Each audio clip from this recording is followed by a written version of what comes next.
출애굽기 20장 1절에서 6절입니다. 저와 여러분이 한 절씩 번갈아 가면서 읽도록 하겠습니다. 제가 먼저 1절을 읽습니다. 하나님이 이 모든 말씀으로 말씀하여 이르시되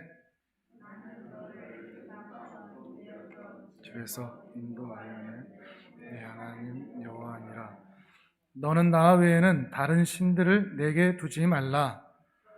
너의 새긴 우상을 만들지 말고 또 위로 하늘에 있는 것이나 아래 땅에 있는 것이나 땅 아래 물속에 있는 것에 어떤 형상도 만들지 말며 그것들에게 절하지 말며 그것들을 섬기지 말라. 나 내 하나님 여호와는 질투하는 하나님인즉 나를 미워하는 자의 죄를 갚되 아버지로부터 아들에게로 3, 4대까지 이르게 하거니와 나를 사랑하고 내 계명을 지키는 자에게는 1000대까지 은혜를 베푸느니라. 아멘. 우리는 예배 시간마다 십계명을 낭독을 하고 있죠. 다만 우리는 구약 백성들처럼 어떤 율법이나 반드시 지켜야만 하는 명령으로 우리는 이 십계명을 낭독하지 않습니다. 신약 백성으로서 그리스도 예수의 은혜를 입은 자로서 이 십계명을 우리는 다시 재해석하여 우리 신자가 살아야 할 삶의 지침, 우리 인생의 원리로 이 십계명을 받습니다. 이 십계명을 통하여서 나는 누구지? 나는 어떤 인생을 살아야 되는 거지? 더 나아가서 우리 가정은 어떤 가정이 되어야 하지? 또 우리 교회는 어떤 교회여야 하나님께서 기뻐하실까라고 하는 그 정체성을 확인하면서 우리는 예수님 앞에서 이 십계명을 낭독합니다. 바라기는 이 십계명이 여러분의 인생에 정말 유일한 영원토록 변하지 않는 삶의 기준과 원리가 되기를 바랍니다. 근데 문제는 뭔가 하면 예배당에서는 이 십계명을 낭독한단 말이죠. 근데 밖에 나가면 이게 잊어버립니다. 십계명도 잊어버리고 이 십계명이 내 삶의 원리가 되지도 않습니다. 밖에만 나가면 판단 기준이 내 경험, 내 상식 이런 것들이 되기가 쉽습니다. 세상에서의 가치관. 여러분 그런 것 같지 않습니까? 정말 하나님의 말씀이 내 삶의 기준으로 일상생활에도 적용이 되고 있습니까? 예배당 안에서만 십계명을 낭독하는 것이 아니라 일상에서 내 삶에 적용된 원리로서 그 울타리를 든든히 세운 채 그 안에서 살고 있느냐 하는 것입니다. 근데 이것이 잘 되지 않습니다. 왜 이게 잘 안 될까요? 왜 예배당만 나가면 잊어버릴까요? 말로는 중요하다고 하는데 실제 나는 이것을 중요하게 여기지 않기 때문입니다. 이게 참 우리 자신을 잘 살펴보아야 할 겁니다. 말로는 중요하게 여기고 이 십계명을 낭독도 하고 이것이 매우 필요하다고 이야기하지만 내 본성은 이 십계명을 중요하게 여기지를 않는 것입니다. 당시 이스라엘 백성들도 그랬습니다. 이스라엘 백성들은 모세 선지자, 이 위대한 모세 선지자에게 직접 이 말씀을 들었습니다. 뿐만 아니라 하나님의 그 임재하심도 직접 봤단 말이죠. 매번 들었습니다. 확인을 했습니다. 그러나 한 귀로 듣고 한 귀로 흘려버렸습니다. 들어서 알지만 이스라엘 백성들의 삶의 원리가 되지는 못했다는 말입니다. 우리는 같은 실수를 범하지 않았으면 좋겠습니다. 듣는 것으로 끝나지 않고 십계명을 아는 것으로 끝나지 않고 그 들은 것을, 그 아는 것을 내 삶의 원리로 삼는 것까지 가는 것, 이것이 매우 필요하다는 것입니다. 여러분에게 이 십계명이 여러분의 삶을 지키는, 신앙을 지키는 든든한 울타리가 되시기를 주님의 이름으로 축복합니다. 오늘은 1계명과 2계명을 함께 볼 텐데요. 우리 화면을 보면서 같이 한번 읽어보도록 하겠습니다. 십계명 제1은 너는 나 외에 다른 신을 내게 두지 말라. 제2는 너를 위하여 우상을 만들지 말고 섬기지 말라. 아멘. 1계명과 2계명이죠. 너는 나 외에 다른 신을 섬기지 마라. 다른 우상을 만들거나 또 섬기거나 하지 마라. 이 말씀입니다. 이 1계명과 2계명은 10계명에 있어서 가장 근간이 됩니다.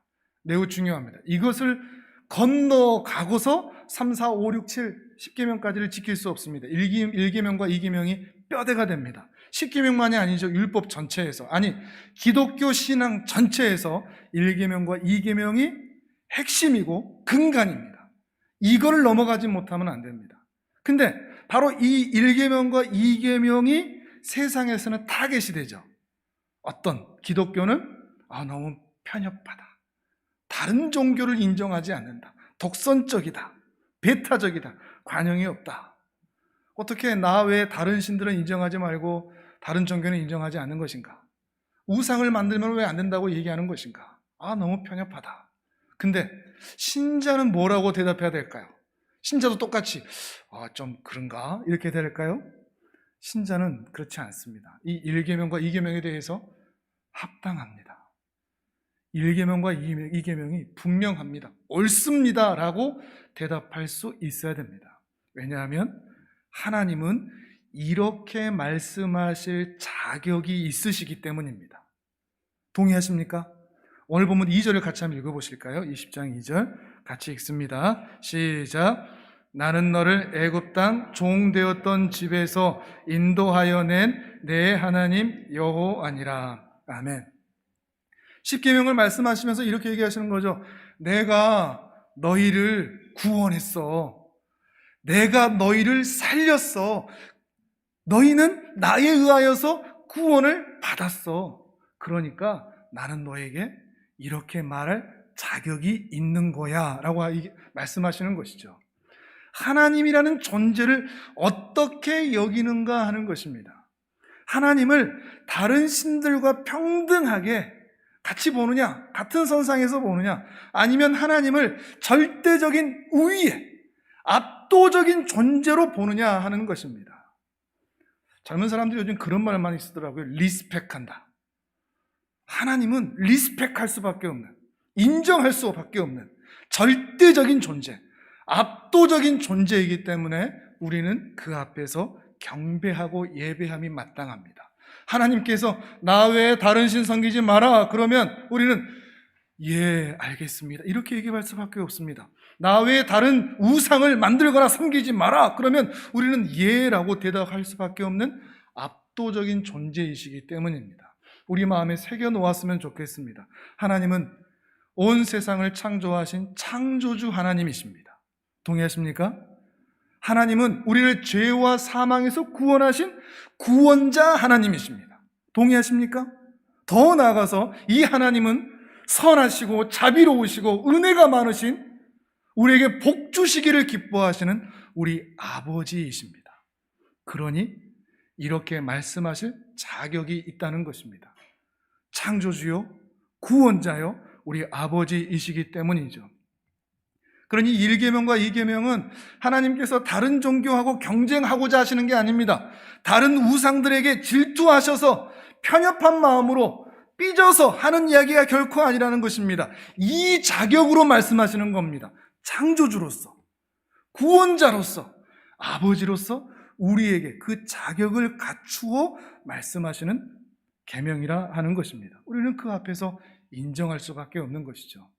이 1계명과 2계명은 동일한 내용을 분명히 다루고 있는 것으로 보입니다. 그런데 조금 더 확장된 의미를 가지고 있죠. 내 앞에 다른 신을 두지 마라. 그러면서 우상 섬기지 마라. 같은 이야기지만 조금 더 깊이 우상 숭배하지 마라는 말씀으로 더 들어가고 있습니다. 이 우상 숭배에 대해서 오늘은 조금 더 집중적으로 말씀을 살펴볼 텐데, 우상 숭배라는 것은 우리가 두 가지로 생각해 볼 수가 있습니다. 하나는 우리가 일반적으로 하는 우상 숭배입니다. 우리가 일반적으로 우상을 섬긴다, 신을 섬긴다고 할 때는 그 신이 가진 힘과 능력, 그것이 필요해서 그 앞에서 그 힘과 능력이 내 삶에 영향을 끼칠 것을 기대하면서 그 신을 섬기는 겁니다. 그러니 우리가 신을 섬기는 것이죠. 인류 역사상 사람이 신을 섬길 때 순수하게 사랑해서 섬긴 적은 단 한 번도 없습니다. 순수하게 경배하려고 우상이나 다른 신을 만든 적이 한 번도 없습니다. 항상 신을 섬길 때는 어떤 목적이 있죠? 문제 해결이 있죠. 소원 성취가 따라옵니다. 우상을 섬긴다는 것은 그런 의미입니다. 문제 해결과 소원 성취의 문제를 그 신이 힘이 있을 것이라고 기대하여 섬기는 것이죠. 그렇게 섬기면 그 신이 나에게 힘을 주지 않을까? 저 태양 분명 무슨 힘을 가지고 있을 거야. 저 태양이 나에게 힘 주지 않을까? 저 달에게 무슨 힘이 있지 않을까? 비나이다 하다 보면 어떤 은혜가 나한테, 그래서 이 문제가 해결되지 않을까? 저 바다, 참 신비로운 바다, 저 깊은 바다, 풍랑이 일어나는 저 바다에는 여왕님이 계시지 않을까? 섬기면 이 바다에서 안전하게 해주지 않을까? 저 계룡산 깊은 곳에는 영험한 신령님이 계시지 않을까? 그곳에서 빌면 내 삶의 문제가 해결되지 않을까? 조상신님들이 계시면 무당을 찾아가서 좀 빌면 뭐가 좀 좋은 일이 생기지 않을까? 라고 하는 기대감을 가지고 그 신들을 섬기는 것, 이것이 우리가 일반적으로 하는 우상 숭배인 것이죠. 하나님은 그것을 금하시는 겁니다. 왜 금하시느냐? 그 신이 존재하지 않기 때문입니다. 여왕님이 계실까요?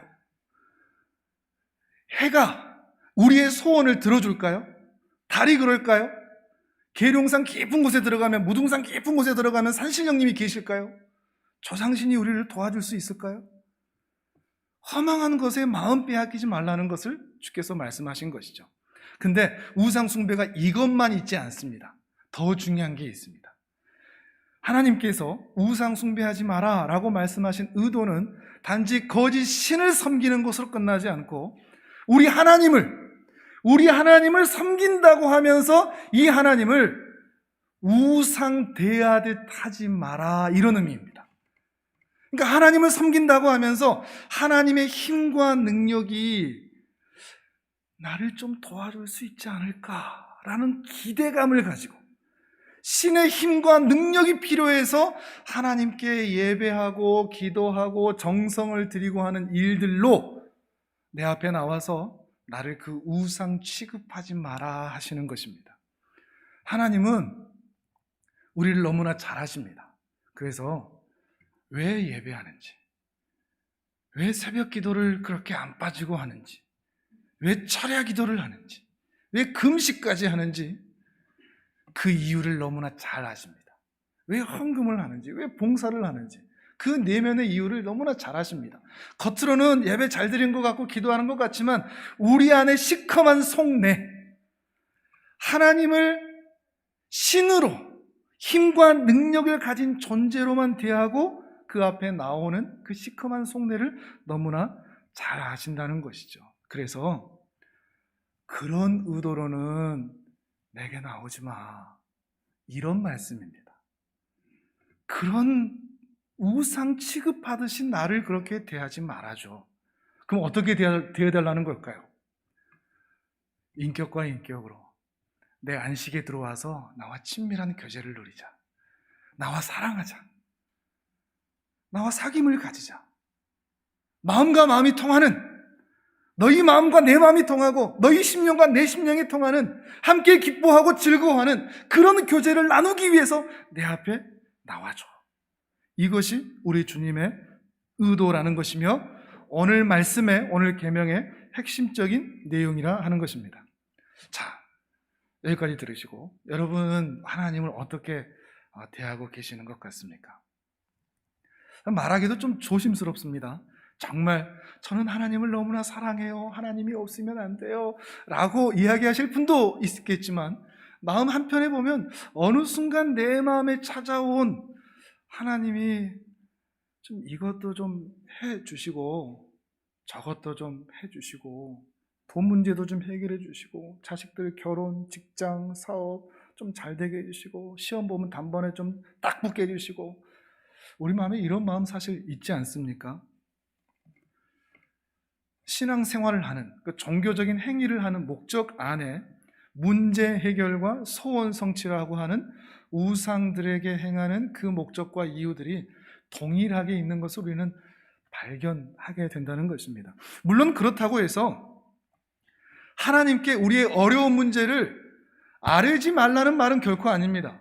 우리는 당연히 하나님께 힘든 일이 있으면 구합니다. 기도합니다. 그것이 잘못된 게 결코 아닙니다. 오해하시면 안 됩니다. 다만 하나님을 찾을 때, 내가 어려운 문제가 있어서 하나님께 기도한다고 할 때, 그때 하나님을 대하는 자세가 하나님을 내가 정말 사랑하는 대상으로, 내 창조주요 구원자요 아버지로 여기고 그 하나님을 찾느냐, 아니면 그 하나님과의 만남과 교제 없이 그냥 이 문제 좀 해결해 주십시오, 예배 드릴 테니까, 기도할 테니까, 봉사할 테니까 이것 좀 해주십시오 라고 하느냐, 하나님의 손에 들려진 선물만 바라보느냐, 아니면 그 선물을 주시는 아버지를 바라보느냐, 이 차이를 말하고 있는 것입니다.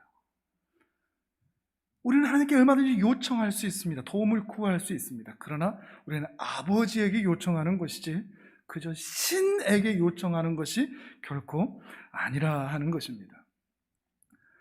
우리의 신앙이 참 그러한 것 같습니다. 처음 예수님 믿고 그럴 때는 구원받은 은혜가 너무나 감사해서 다른 소원이 필요가 없습니다. 야, 내가 구원받았다, 내가 죄사함 받았다, 나 이제 천국 간다, 얼마나 기쁘고 좋으냐 하다가 이 시간이 지나면 이 인간은 누구나 하나님을 구원의 하나님으로 만족하지는 않는 것 같습니다. 내가 구원받았다라고 하는 그 구원의 하나님으로 만족하지를 않고, 신앙이 좀 자라고 성경을 좀 알게 되고 또 인생을 살다 보면 이 문제도 좀 해결해주고 저 문제 좀 해결해주고 라고 하는 그런 요소들까지 나타나서 신앙이 변질되는 모양으로, 그래서 기복적인 복을 비는 신앙인으로의 변질이 나타나기도 한다는 것입니다. 그러다 보면 하나님을 사람이 막 설계를 합니다. 만듭니다. 하나님은 이러이러한 하나님, 내 인생에 이렇게 해주셔야 그 하나님이 진짜 하나님. 사람이 막 하나님을 설계하고 만듭니다. 그리고 뒤에서 조정을 합니다. 이렇게 했으니 이렇게 해주십시오 라고 말이죠. 진짜 이렇게 할까요? 정말 그렇게 합니다. 이스라엘 백성들이 그렇게 했다니까요. 이스라엘 백성들이 하나님 앞에서 이렇게 했다는 것입니다. 모세가 이제 십계명을 받으려고 시내산에 올라갔습니다. 근데 40일 동안 하나님도 안 보이고 모세도 안 내려옵니다. 그러니까 이 이스라엘 백성들이 아론을 부추겨서 금송아지 좀 만들어 달라고 그럽니다. 한번 찾아볼까요? 뒤로 조금 넘기셔서 출애굽기 32장을 찾아보시죠. 출애굽기 32장 4절입니다.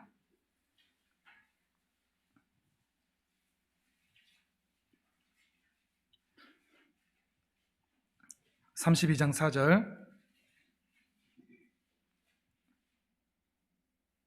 같이 읽습니다. 시작. 아론이 그들의 손에서 금고리를 받아 부어서 조각칼로 새겨 송아지 형상을 만드니 그들이 말하되 이스라엘아, 이는 너희를 애굽 땅에서 인도하여 낸 너희의 신이로다 하는지라. 아멘. 가지고 있는 금들을 다 모아가지고 황금 송아지를 만들었단 말이죠. 황금 송아지를 만들었는데 이 황금 송아지를 향해서 뭐라고 그러죠? 자기들이 애굽에서 알던 어떤 신, 자기가 알고 있는 가장 센 신을 만든 게 아닙니다. 지금 누구를 만든 겁니까? 하나님을 만든 겁니다. 하나님은 이런 분이시다고 말이죠. 자기들을 구원했던 바로 그 하나님, 홍해를 갈라주시고 만나와 매출하게 해주시고 반석에서 물을 내시며 구름기둥 불기둥으로 자기들을 지켜주셨던 바로 그 여호와 하나님을 만들어낸 것입니다. 누가 설계했죠? 황금송아지로? 이스라엘 백성들이 설계한 겁니다. 자기들이 설계한 하나님, 이스라엘 백성들이 만들고 있죠. 자기들이 만든 하나님, 자기들이 원하는 하나님, 하나님은 이래야 돼. 자기들이 지금 설계하고 만들어서 자신들만의 하나님으로 이 하나님을 따로 만들고 있는 것입니다. 인간의 욕망이 이러하다는 것입니다. 인간은 자기중심적이고 이기적이기 때문에 자신만의 하나님을 꼭 만들고 싶어 합니다. 성경에서 말하는 그 하나님은 하나님이고 내가 믿는 하나님은 이러이러한 하나님이라고 자신만이 가진 설계도로 하나님을 만들고자 합니다. 하나님만이 아닙니다. 교회도 그렇습니다. 교회도 자기가 원하는 교회를 만들고자 합니다. 가정도 그렇습니다. 자기가 원하는 남편, 자기가 원하는 아내, 자기가 원하는 자식, 그렇게 살아내야 됩니다. 사람은 누구나 자기만의 세계를 만들고자 합니다. 근데 거기에 누구를 이용한다고요? 하나님을 이용한다고요. 이게 이스라엘 백성들만 황금 송아지를 만들고 있는 게 아니라는 것입니다. 오늘 우리도 나만의 세계를 위하여 나를 위한 하나님을, 나를 위한 황금 송아지를 만들고 있다는 것입니다. 하나님께서 이러한 모습을 시내산에서 보시고 모세에게 말씀해 주십니다. 그 십계명을 만들어 가지고 너 빨리 내려가 봐라 보냅니다. 모세가 보니까 기가 막힙니다. 황금 송아지 주위로 수많은 이스라엘 백성들이 모여서 자기들만의 예배를 합니다. 이건 역시도 하나님이 기뻐하시는 예배가 아니라 자기들이 만족하는 예배죠. 자기들이 설계한 예배. 문란하고 술 취해서 난리법석을 하고 있습니다. 그래서 하나님이 써주신 그 십계명 두 돌판을 던져버리고 깨지고 맙니다. 그리고 그 만들었던 금송아지를 갈아버려서 그 가루를 이스라엘 백성들에게 다 먹여버립니다. 십계명 두 돌판도 그 자리에서 깨지고 말았습니다. 근데 놀라운 게 뭔가 하면 모세가 깼으면 모세를 혼내든지 야 감히 내가 써준 걸 네가 깨 뭐 이러든지 하셔야 되는데 그런 말씀 전혀 없고 다시 만들어 주십니다. 왜 다시 만들어 주셨을까요? 다시 만들어진 그 과정 가운데 놀라운 은혜가 포함되어 있습니다. 십계명 두 돌판이 어떤 증거이거나 아니면 십계명 그 자체가 중요해서가 아니라 그것보다 훨씬 더 본질적으로 하나님이 어떤 분인 줄을 알려주시기 위해서 십계명을 다시 써주십니다. 조금만 뒤로 넘기셔서 34장을 보시죠. 34장에서는 다시 십계명을 주신 장면이 있거든요. 34장 4절, 5절, 6절을 같이 읽어봅니다. 이것을 써주시면서 다시 주시면서 하나님을 어떻게 소개하고 있는지를 보십시오. 34장 4절, 5절, 6절 같이 읽습니다. 시작. 모세가 돌판 둘을 처음 것과 같이 깎아 만들고 아침에 일찍이 일어나 그 두 돌판을 손에 들고 여호와의 명령대로 시내산에 올라가니 여호와께서 구름 가운데에 강림하사 그와 함께 거기 서서 여호와의 이름을 선포하실세 여호와께서 그의 앞으로 지나시며 선포하시되 여호와라 여호와라 자비롭고 은혜롭고 노하기를 더디하고 인자와 진실이 많은 하나님이라. 아멘. 아멘. 하나님은 여기서 야 내가 얼마나 무서운 신인 줄 알아? 이러지 않으셨습니다. 내가 얼마나 강한 신인 줄 알아? 이러지도 않으셨습니다. 여기에서 내가 얼마나 좋은 신인 줄 알아? 이 말씀하고 계시는 겁니다. 나 그런 신 아니야. 나 그런 하나님 아니야. 나 너무 좋은 신이야. 이렇게 말씀하고 계시는 것입니다. 다시 십계명을 써주시면서 하나님이 어떤 분인지를, 하나님이 얼마나 선하시고 자비로우시고 은혜가 많으신 분인지를 다시 이스라엘 백성들에게 보여주고 계시는 것입니다. 그 신적 성품과 그 사랑과 은혜를 알고 내게로 나오라 하는 것이죠.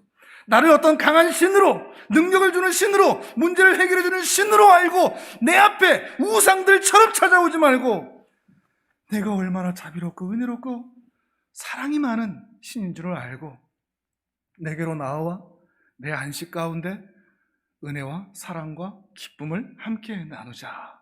이런 초청을 하고 계시는 것입니다.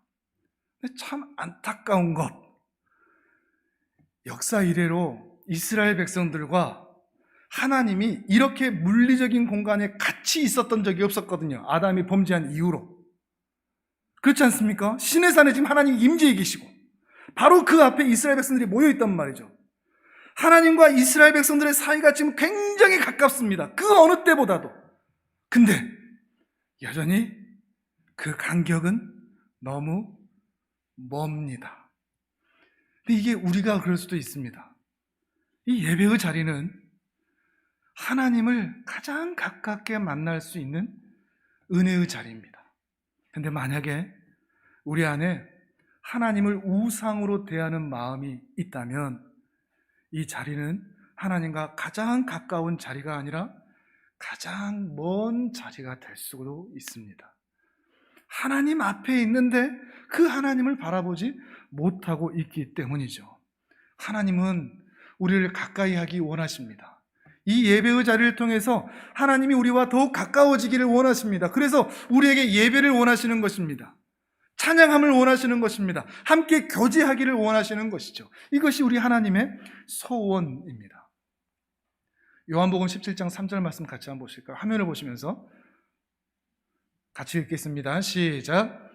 영생은 곧 유일하신 참 하나님과 그가 보내신 자 예수 그리스도를 아는 것이니이다. 아멘.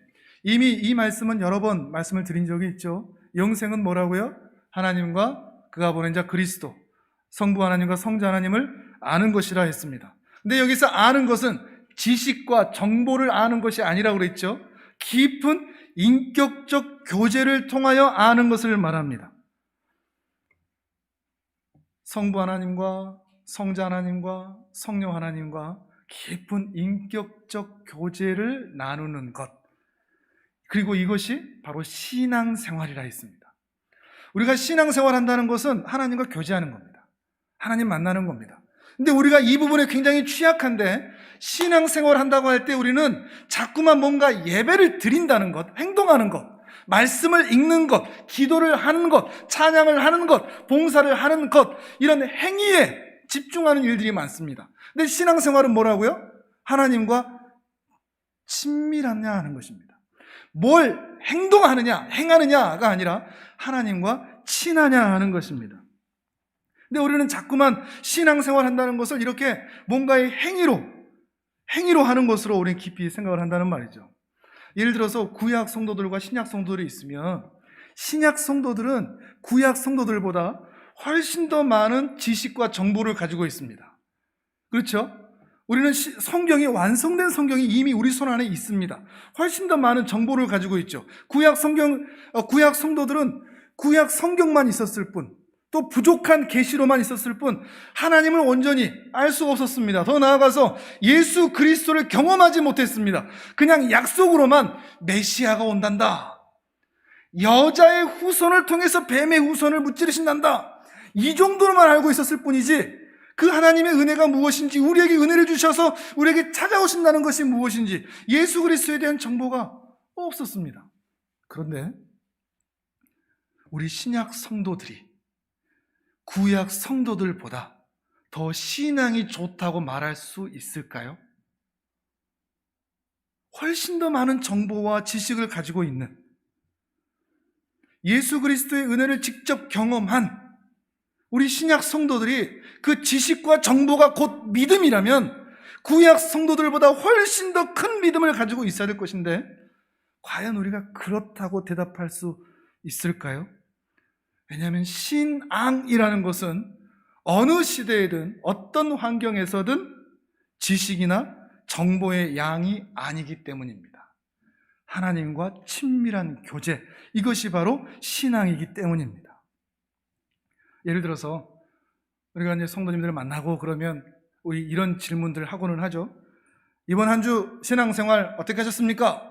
그러면 좀 잘하시는 분들은, 제가 이번 한 주 동안에는요, 기도를 매일 하여튼 안 쉬고 1시간 이상 했고요, 성경은 20장 이상씩 읽었고요, 틈만 나면 막 전도도 하고 막 봉사도 하고 뭐 그렇게 했습니다. 그러면은, 야, 신앙생활 잘하셨네요, 이렇게 대답을 하죠.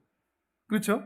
근데 조금 좀 안 되면, 못했으면, 제가 이번 한 주는요 너무 바빠갖고요, 성경도 못 읽고요, 기도도 못하고요, 전도도 못하고 봉사도 못하고 한 주 동안 그냥 바보같이 살다가 이렇게 왔네요, 이렇게 얘기하는 경향이 있습니다. 근데 이게 어떤 습관인 거죠?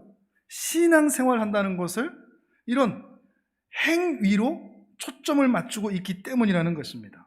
물론 이런 종교적인 습관들이 있다는 것은 좋습니다. 성경 읽고 기도하고 말씀 보고 공부하고 봉사하고 하는 이런 습관이 있다는 것은 좋습니다. 그러나 이런 종교적인 행위가 우리 신앙생활의 최정점인 것은 아닙니다. 성경을 많이 읽어야 내가 신앙이 좋은 게 아니라는 것입니다. 이런 신앙 행위들을 통하여서 하나님과 얼마나 더 가까워지냐, 이게 핵심입니다. 성경은 읽었는데 하나님과 안 친하다, 쓸모가 없다는 겁니다. 성경을 열심히 읽어서 하나님과 정말 친해진다, 기도를 통해서 하나님과 더 가까워진다, 봉사를 통해서 하나님의 섬김을 배운다. 이것이 핵심이라는 것입니다. 이것이 신앙생활이라는 것이죠. 그러니까 지난 한 주일 동안 내가 무엇을 하고 보냈느냐, 이게 중요한 게 아니라 지난 한 주일 동안 하나님과 어떤 사귐과 교제가 있었느냐 하는 것이죠. 그러니까 정답을 말씀드리면, 지난 한 주 신앙생활 어떻게 하셨습니까? 제가요, 성경도 읽고 기도도 하고 봉사도 하면서 제가 하나님의 은혜를 더 많이 경험했어요. 이게 핵심이 되는 거죠. 뭘 했다 이게 아니고, 뭘 잘했다 이게 아니고, 그걸 통해서 하나님과 얼마나 친밀한 교제를 나누냐. 또 반대로 뭘 못했다, 제가 기도도 못하고 말씀도 못 읽고 그랬는데요, 그 가운데서도 저를 하나님께서 지켜주셨어요. 이렇게 대답하면 되는 겁니다. 하나님이 나를 여전히 지켜주시는, 실패하고 바보같이 한 주간을 보냈는데도 하나님이 여전히 나를 사랑하신다는 것 때문에, 나를 인도하고 보호하신다는 것 때문에 행복해할 수 있는, 말할 수 있는, 이것이 신자가 고백해야 할 신앙생활에 대한 대답이라는 것입니다. 하나님과 얼마나 친밀하냐, 얼마나 더 가까우냐 하는 것입니다. 물론 잘하면 좋습니다. 그런 종교적인 행위들 잘하면 좋습니다. 그것 자체로 이미 복된 자리에 있는 것입니다. 그렇지만 못했어도, 성경 못 읽고 기도 못하고 바보처럼 한 주간을 살고 계명을 못 지켰어도 하나님께서 결국에는 복된 자리로 그 영혼을 데리고 가시고야 맙니다. 못해도 괜찮습니다. 저를 따라서 한번 해보실까요? 못해도 괜찮다. 못해도 괜찮다. 예를 들어서, 지난주에 왜 주일날 그 예배 안 드리고 교회 안 오셨어요? 날씨가 너무 좋아서 제가 등산을 갔습니다 라고 얘기하면 뭐라고 대답하시겠습니까? 정신이 있냐 없냐, 그렇게 어떻게 되려고 그러냐, 그러다 큰 벌 받는다, 이렇게 얘기하면 그거는 안 되는 겁니다. 잘했다는 게 아닙니다. 잘못했습니다. 잘못했는데 그래도 하나님이 당신을 사랑하십니다 라고 말할 수 있는 게 신자가 해야 할 이야기입니다. 그래도 하나님은 당신을 지키시고 보호하십니다. 거봐, 오늘 여기 있잖아, 그래서도 여기 있잖아 라고 말할 수 있는 것이죠. 왜냐하면 신앙생활이라는 것은 잘해서 얻는 유익이 있지만 못해도 얻는 유익이 있기 때문입니다. 잘해도 유익이 되게 하시고 못해도 우리에게 신앙의 유익이 되게 하시는 분이십니다. 신앙생활 잘하든지 못하든지 하나님은 모두 은혜의 길로 인도하시기 때문입니다. 그분이 창조주고 구원자고 우리 아버지이기 때문입니다. 우리의 마음 주머니 크게 하고 하나님 마음 주머니 크게 하고는 비교가 안 됩니다. 그분의 생각하고 우리의 생각하고는 차원이 다릅니다. 그분이 가는 길과 우리가 가는 길이 차원이 다릅니다. 그렇기 때문에 잘해도 은혜의 길로 인도해주시고 실패하고 못나고 바보같이 살았어도 하나님께서는 은혜로 인도해 주신다는 것입니다.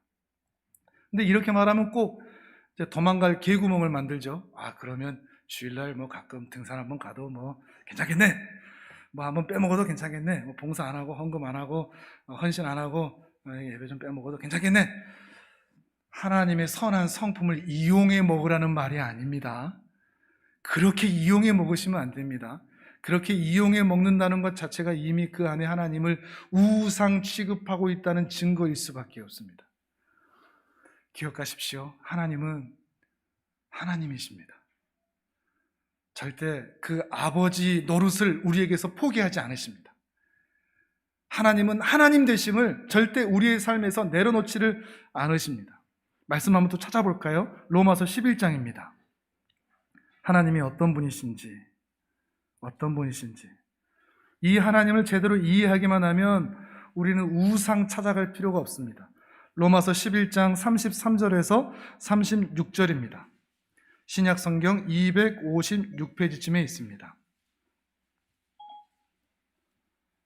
로마서 11장 33절에서 36절입니다.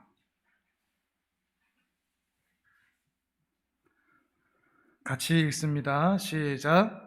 깊도다 하나님의 지혜와 지식의 풍성하며 그의 판단은 헤아리지 못할 것이며 그의 길은 찾지 못할 것이로다.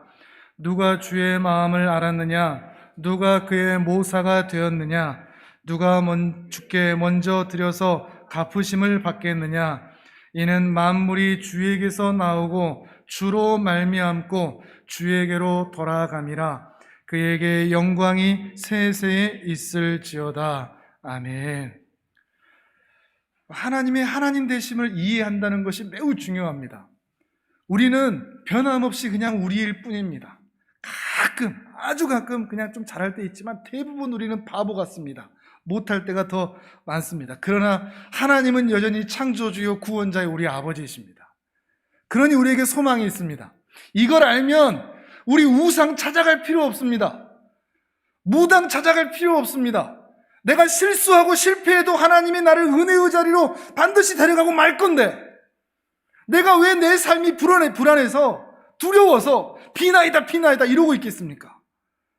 하나님의 하나님 되심이 반드시 내 삶에 나타날 것을 믿는다면 우리 하나님을 우상 취급할 필요 없습니다. 내 삶 좀 어떻게 해주세요 라고 말할 필요 없습니다. 하나님에겐 뜻이 있고 계획이 있거든요. 영화 기생충 버전이죠. 하나님에게는 계획이 다 있구나. 이게 우리 믿음이 되면 좋겠습니다. 저를 따라서 한번 해보실까요? 하나님에게는 계획이 다 있습니다. 믿으십니까? 오늘 실패하고 넘어진 것 같아도 하나님의 하나님 되심을 포기하지 않으시고 우리 아버지로서 그 길을 우리를 쭉 인도해 가신다면 우리 불안해할 필요 없습니다. 그래서 우상 찾을 필요도 없고 하나님을 우상 취급할 필요도 없습니다. 하나님께서 그 뜻과 계획대로 우리를 인도해 가실 것이기 때문입니다. 그러니 우리가 하나님을 아버지라고 부르면서 잘하냐 못하냐 이거 신경 쓰지 말고 하나님과 얼마나 더 친해졌냐 이걸 더 신경 쓰십시오. 이번 한 주 하나님과 더 친밀해지시기를 바랍니다. 혹 이번 한 주 실패할 일이 있어도 여러분의 운명이 바뀌지 않습니다. 은혜의 자리로 갈 여러분의 인생이 꺾일 일이 없습니다. 여러분은 늘 그 자리에 있을 것이며 하나님도 늘 여러분을 인도하시고야 말 것입니다. 이번 한 주 이 하나님에 대한 믿음이 더욱 두터워지시고 친밀한 교제를 나누시는 귀한 하나님의 사람들 되시기를 주님의 이름으로 축복합니다. 아멘.